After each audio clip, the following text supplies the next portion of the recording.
everybody, my name is Kelsey. I'm a genius here at United BMW, and today we're going to talk about Apple CarPlay. This first page here is typically where you'll see your iPhone default apps, such as podcasts and texting.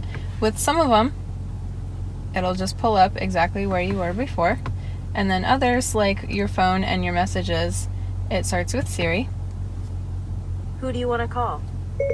And you can choose to bypass that by selecting the options at the top. And then you just use your controller here at the bottom to scroll through. So here on the left, you'll see your 3 most recently opened apps, as well as your time, how much service you have, how much battery is left over, and your home button. Pushing the home button will bring you back to this screen. Pressing and holding it, just like on your iPhone, will also bring up Siri. Another way to pull up Siri is pressing and holding your voice command buttons here until you hear the Siri noise. On the second page is where you'll find your third-party compatible apps. Others include WhatsApp, Stitcher, Overcast, Audible, Slacker, MLB at Bat, NPR, and a laundry list of others. If you find yourself in our system and outside of Apple CarPlay, all you have to do is scroll all the way to the left, select that symbol, and it'll bring you back in. And that sums up most of Apple CarPlay.